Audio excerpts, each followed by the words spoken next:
Olá, aqui é o pastor Marcos Lopes, sou pastor da Primeira Igreja Batista em Vilar Formoso, no município de São João de Meriti, Baixada Fluminense, e estou aqui com o propósito de lecionar a lição 9 da nossa revista desse terceiro trimestre, Palavra e Vida.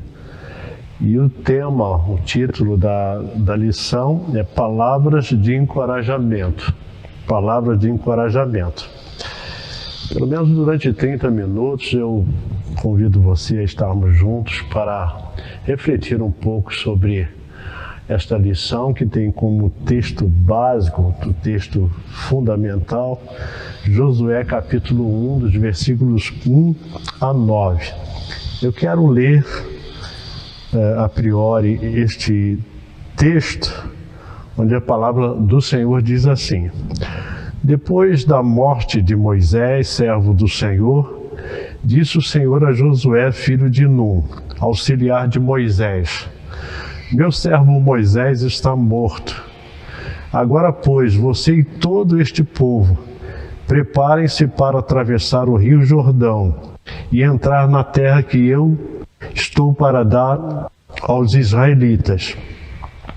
Como prometi a Moisés, todo lugar onde puserem os pés eu darei a vocês. Seu território se estenderá do deserto ao Líbano e do grande rio, o Eufrates, a toda a terra dos hititas até o Mar Grande, no oeste. Ninguém conseguirá resistir a você todos os dias da sua vida. Assim como estive com Moisés, estarei com você, nunca o deixarei, nunca o abandonarei. Seja forte e corajoso, porque você conduzirá este povo para herdar a terra que prometi sob juramento aos seus antepassados. Somente seja forte e muito corajoso. Tenha cuidado de obedecer a todas as leis, tenha o cuidado de obedecer a toda a lei que o meu servo Moisés lhe ordenou. Não se desvie dela, nem para a direita, nem para a esquerda, para que você seja bem-sucedido por onde quer que andar. Não deixe de falar as palavras deste livro da lei e de meditar nelas de dia e de noite, para que você cumpra fielmente tudo que nele está escrito. Só então os seus caminhos prosperarão e você será bem-sucedido. Não fui eu que lhe ordenei? Seja forte e corajoso. Não se apavore nem desanime, pois o Senhor, o seu Deus, estará com você por onde você andar. Bem, a introdução desta lição, ela nos chama a atenção para o seguinte: o que fazer quando a missão é grande demais para a nossa capacidade? Moisés, o profeta, que falava com Deus face a face, acabara de morrer. E agora Deus faz uma convocação direta e objetiva a Josué. Agora, pois, você e todo este povo, preparem-se para atravessar o rio Jordão e entrar na terra que eu estou para dar aos israelitas. Isso, versículo 2 do capítulo 1 de Josué. Não dá, evidentemente, para sabermos exatamente o que Josué estava pensando, mas dá para imaginar o que ele via, que ele via quando Deus falou com ele. O que ele via? À sua frente, um povo de alguns milhões de pessoas que acabaram de perder seu grande líder e também a sua referência de comunicação com Yahvé. Às suas costas, a terra prometida, com inúmeros inimigos maiores, mais fortes e com cidades fortificadas e armadas até os dentes. E além de tudo isso, um rio de não pouca profundidade que precisava ser atravessado, o Rio Jordão. Não dá para saber o que ele pensava, mas eu me arrisco em afirmar que você que está participando desse estudo, você em algum momento da sua vida você já teve medo. Como também não me arrisco em afirmar que Josué também teve medo. Tanto é que Deus orienta que ele tivesse coragem. E não é para menos, além de todas as dificuldades que chegariam, ele substituía ninguém nada menos que Moisés. E muito pior que suceder a uma boa performance é suceder o único profeta que falou com Deus face a face, no qual igual nunca houve. Isso está lá em Deuteronômio 34, no versículo 10. Em Israel nunca mais se levantou profeta como Moisés, a quem o Senhor conheceu face a face. Nunca se levantou alguém como Moisés. De fato, Josué tinha motivo de sobra para sentir medo. Mas eu quero considerar o seguinte, e eu coloquei aqui na lição o primeiro ponto como sendo a questão do medo e a ansiedade. Embora o texto esteja chamando a atenção, fala sobre coragem e o oposto disso, o medo, né? Eu queria dizer para você o seguinte, que segundo a pesquisa realizada pela OMS, Organização Mundial de Saúde, o Brasil é o país mais ansioso do mundo. Brasil é o país mais ansioso do mundo. E a revista Exame, do dia 5/6/2019, do ano passado, ela fez uma publicação em que ela aponta que 18,6 milhões de brasileiros convivem com o transtorno de ansiedade.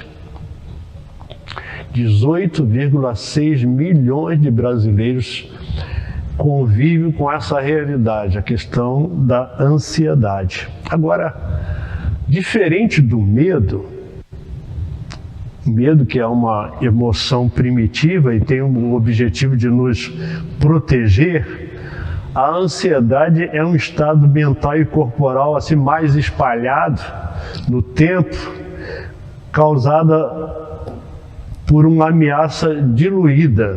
Por exemplo, não o desemprego, mas a possibilidade do desemprego.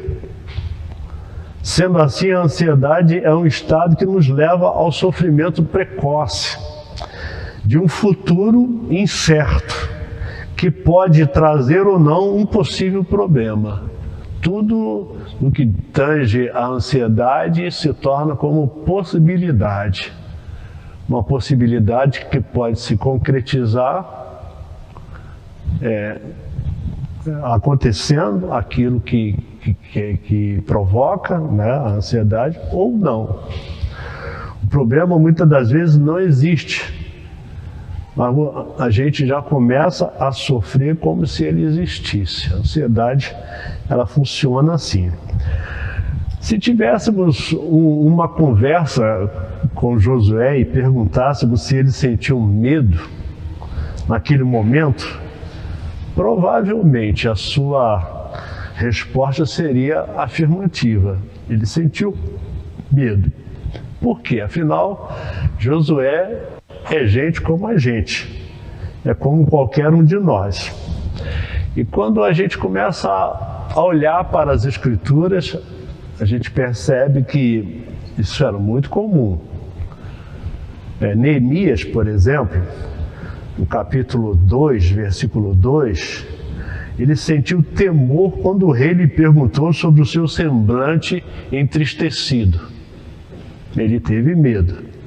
Gedeão, ele seguiu as orientações de Jeová em descer ao arraial dos inimigos caso estivesse com medo. Isso está lá em Juízes 7:10. E Abraão pediu para que Sara mentisse. Olhem só, Abraão, o exemplo supremo de fé, ele mentiu sobre o seu relacionamento com Sara, com medo dos egípcios. Você pode conferir isso em Gênesis 12, dos versículos 12 a 13. E lá no Novo Testamento nós encontramos o seguinte: Pedro mentiu, os discípulos fugiram, na verdade, todos eles fugiram. Enfim, provavelmente Josué também teve medo. E com certeza esse não seria o problema. O problema não é o medo.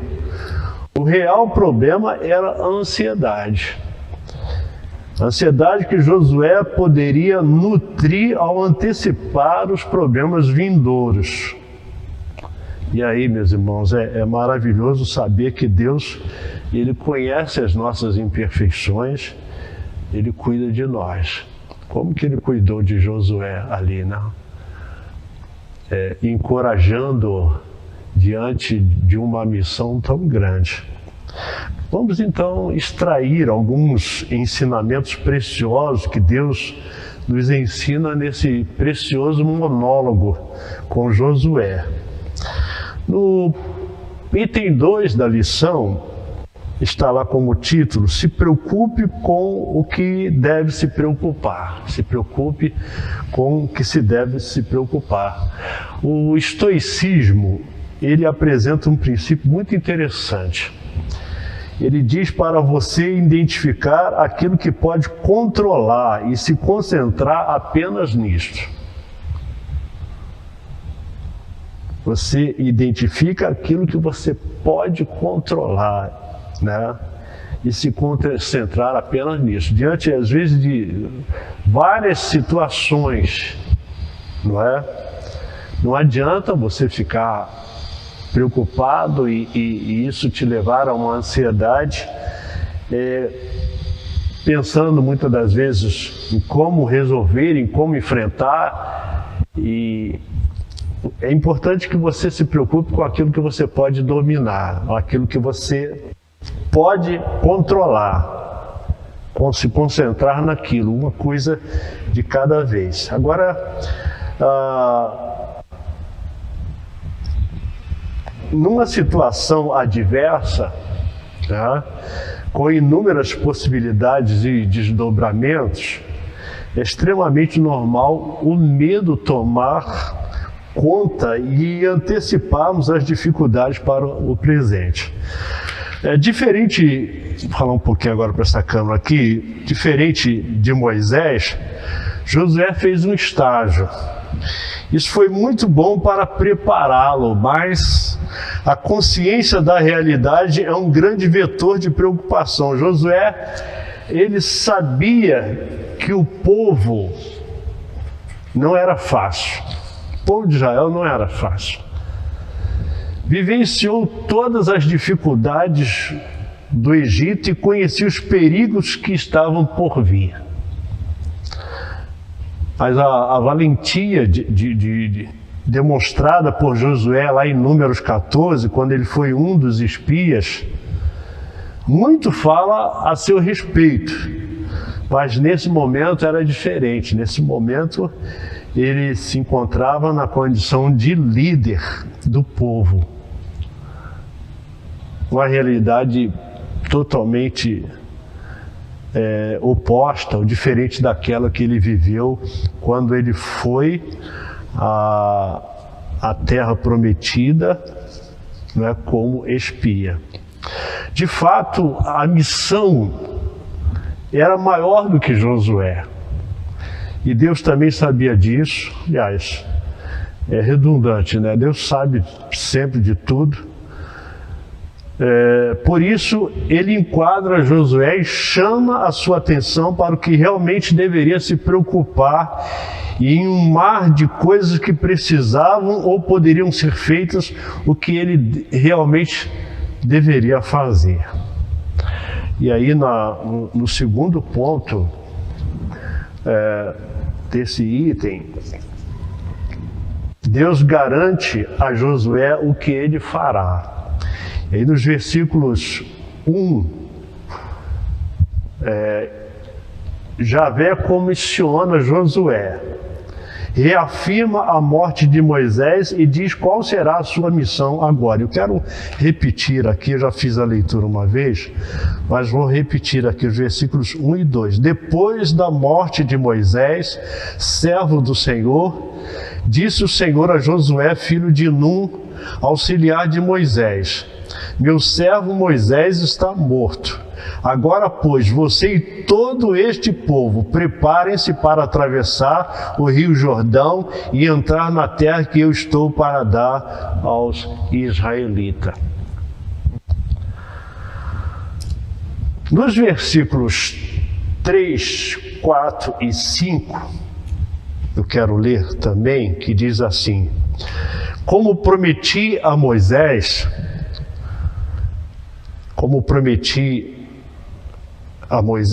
todo lugar onde puserem os pés eu darei a vocês. Seu território se estenderá do deserto ao Líbano e do grande rio, o Eufrates, toda a terra dos hititas até o mar grande no oeste. Ninguém conseguirá resistir a você todos os dias da sua vida.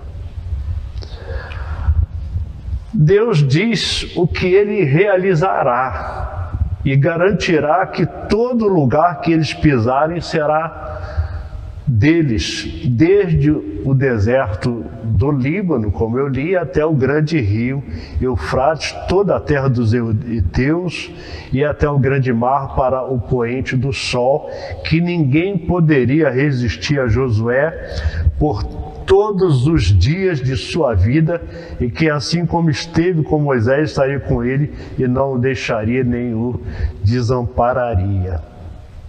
Deus garante a Josué o que ele fará. Mas por quê? Josué conhecia Deus, ele conhecia bem os feitos de Deus. Falar isso não seria assim como chover no molhado? Chover no molhado? De forma alguma, é verdade? Porque Deus sabe que em algumas situações ou situações adversas, nossa fé às vezes cambaleia. E algumas vezes pensamos que até estamos sozinhos. Quantos de nós não já viveu isso? O que Deus estava dando para o novo líder era uma âncora. E esta âncora é nossa também. Josué, se você se esquecer de tudo ou perder tudo, se agarre ao que eu disse, confiando na minha promessa. Se faltar para você memória de tudo que eu já fiz, de tudo que você já presenciou, das maravilhas que eu fiz, do que eu fiz lá no Egito, do que eu fiz durante a peregrinação no deserto, se lhe faltar lembrança de tudo isso, se agarre ao que eu disse, confiando na minha promessa. E aí o outro ponto, ponto 2.2, Deus mostra para Josué qual deve ser sua postura. No 1, Deus garante a Josué o que ele fará. Agora, Deus mostra qual deve ser a sua postura. Nos versículos 7, 8 e 9, a advertência de que o momento demandava coragem é repetida 3 vezes. 3 vezes. No versículo 9, Deus dá, vamos dizer assim, maior ênfase. Não fui eu que te ordenei, disse Deus. Seja forte, corajoso. Não se apavore e não se desanime. 3 vezes. Não fui eu que te ordenei. Seja forte, corajoso. Não se apavore e não se desanime. Em outras palavras, se tiver medo, não tem problema. Apenas se disponha em fazer o que eu te mandei. Quão bom seria se nós nos atêssemos exatamente aquilo que o Senhor nos fala através da sua palavra. Com certeza, nós não ficaríamos ansiosos e não deixaria que o medo nos neutralizasse. Geralmente se faz uma confusão com o significado da palavra coragem. A palavra coragem, não expressa aqui nesse versículo 9, achamos que essa é a qualidade de alguém que não sente medo, o que é um equívoco muito grande.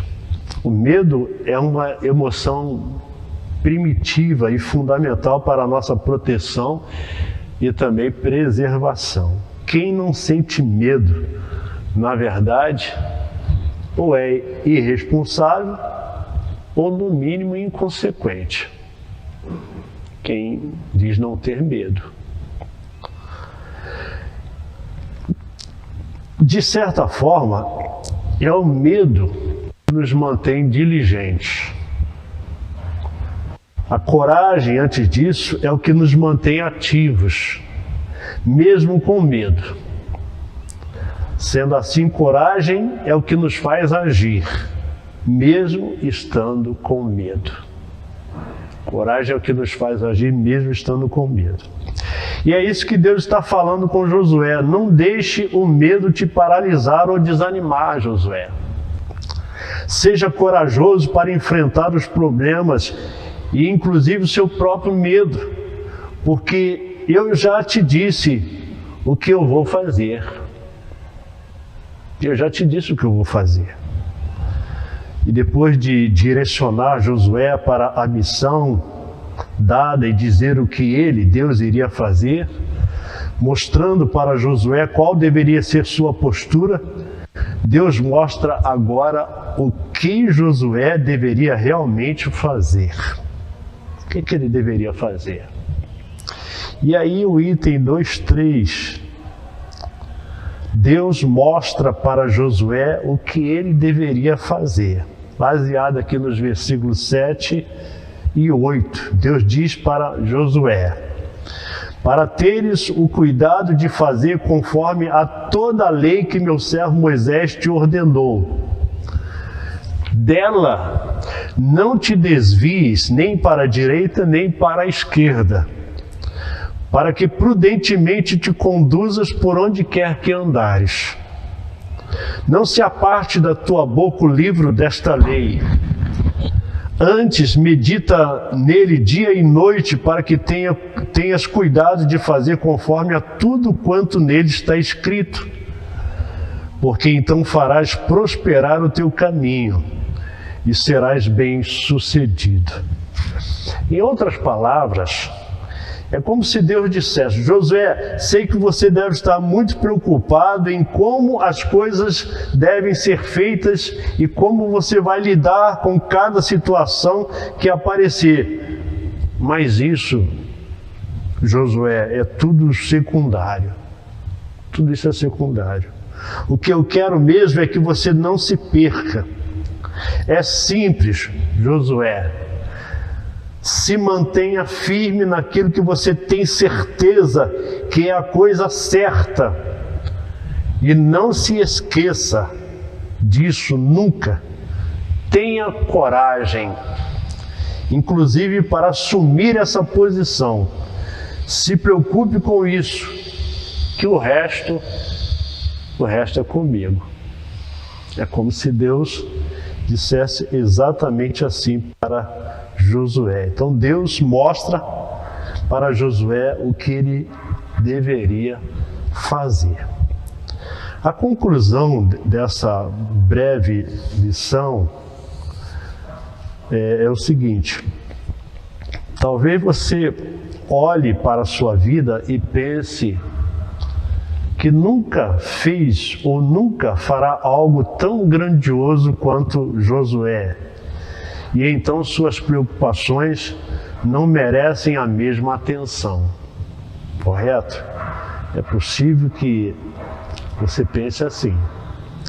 Mas a verdade é que isso não faz a menor diferença. Os princípios extraídos desses pequenos versos devem fazer sentido para você, para mim, para todos nós. E aí eu quero apresentar para você 4 razões. Em primeiro lugar, ou a primeira razão, Deus tem uma missão para você. Na verdade, para todos, para mim, todos nós. E se alguém não se vê com uma missão, vamos dizer assim, uma missão exclusiva, olhe para a sua família,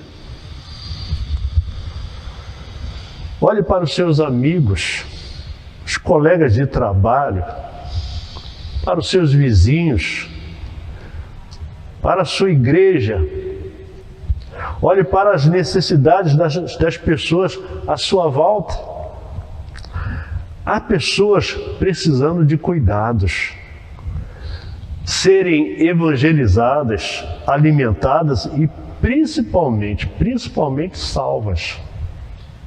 Há pessoas que estão sob a sua responsabilidade de cuidar, ajudar.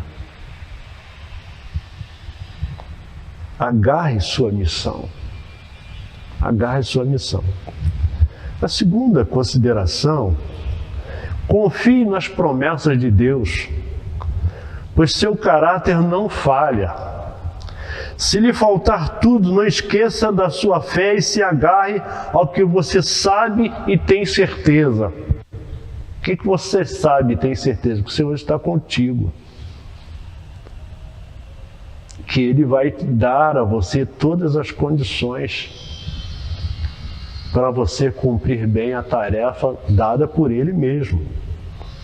Terceiro, sentir medo é normal e natural. E é bom que sinta medo. O que deve ser anulado é o medo extremo, ou a ansiedade interminável, pois esses lhe farão paralisar e adoecer. Por isso, meu irmão, minha irmã, seja corajoso e aprenda a agir mesmo com medo. Em quarto lugar, se concentre no básico. Se prenda à palavra de Deus, pois ali está a direção que você deve seguir. Procure fazer tudo que ela orienta, medite nela continuamente, conforme está lá. No Salmo de número 1. Pois desta forma você prosperará e não se perderá. Se você tem dúvidas e medo do futuro, a resposta é simples. E são as orientações para Josué. Não se preocupe com nada que não seja a coragem que você deve ter e a vontade de Deus expressa em sua palavra. O resto você não controla. O resto é com Deus. Amém? Mas eu quero ainda, antes de concluir esse breve estudo, apresentar em 4 questões algo para você pensar. Aquilo que está lá na lição, para pensar e agir. Você está incluído nestes 18,6 milhões de brasileiros que convivem com o transtorno de ansiedade? Caso sim, O que você aprendeu com a lição? Segundo, no desempenho de uma missão, o que você mais precisa levar em conta? O tamanho do desafio ou as ordens daquele que o comissionou? O que você deve mais levar em conta? O tamanho do desafio, o tamanho da tarefa, a missão proposta para você, ou as ordens daquele que deu a missão, daquele que comissionou. Terceiro, com base na lição, o que você considera como indispensável ao cumprimento de uma missão dada por Deus? O que é indispensável? O que é indispensável? Quarto e último lugar, se concentrar no essencial, isto é, não perder o foco da missão, é fundamental para não deixar que fatores outros nos desanimem. Vou repetir. Se concentrar no essencial, isto é, não perder o foco da missão, é fundamental para não deixar que fatores outros nos desanimem. Você concorda? Você concorda com isso? Assim, terminamos o estudo da lição 9 da revista do terceiro trimestre, Palavra e Vida. Espero que de alguma forma tenha contribuído para abençoar a sua vida, você que participou ou participa desse estudo. Que Deus te abençoe.